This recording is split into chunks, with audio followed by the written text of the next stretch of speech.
Sonia Ekweremadu, daughter of Nigeria's former Deputy Senate President, Ekweremadu, who was sentenced to 9 years and 8 months in prison by a UK court on Friday, May 5th, in a controversial organ trafficking trial, was trending on social media over the weekend after the interview she granted the BBC in the wake of her parents' sentencing went viral. Sonia, during the interview, said although she understands why her parents were convicted, maintained that she disagrees with the sentencing.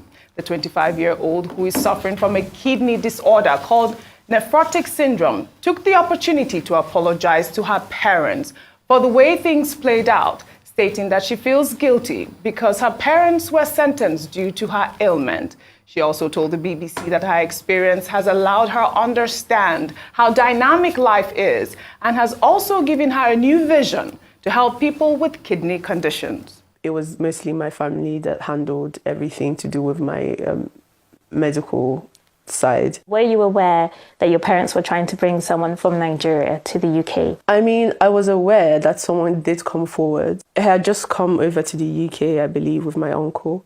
My mom and I wanted to thank him for that, and the picture was basically for memories. It was mentioned in court that this man was portrayed as your cousin. Did you know that? Did you know that was the case?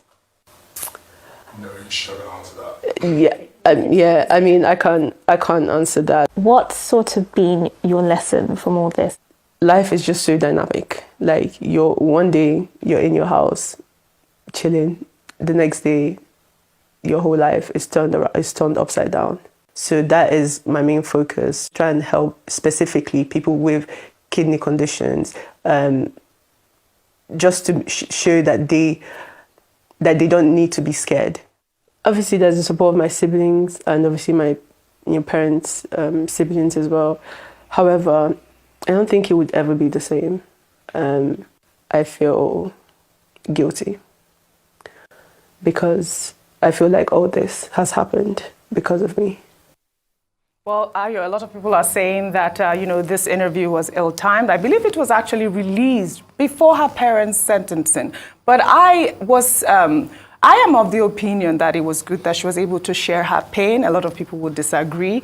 They felt like it is quite insensitive because, her parents had been convicted of such a grievous crime. Yes.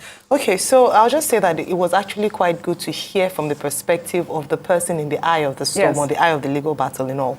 It's quite an interesting interview. But one thing I would pick out from that was where she talked about the process, and I believe that's where people would find quite offensive, because it seemed as if she was sent pictures for her to decide who should donate to her. But notwithstanding that, let's not forget that she's not an expert. She was just speaking from her heart, Yes. and she was still distraught from what her parents were going through. Absolutely. Dr. Bati, a minute. Well, I've had many people say that if they were in the shoes of the Ekweremadus, they would have done exactly the same thing. At the base of all of this is parental love. Mm-hmm.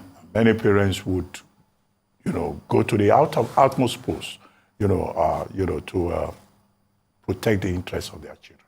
But we just hope that now that the matter will go on appeal, as we expect that counsel to the Ekweremadus would, that there may be some ray of light at the end of the tunnel, considering the fact that what is important in a criminal procedure is conviction, not necessarily the sentence. Yes. But thank you. Absolutely. Our heart goes out also to the victim of this whole case. Well, thank you all for your great analysis on what's trending today. Well, that's all I have for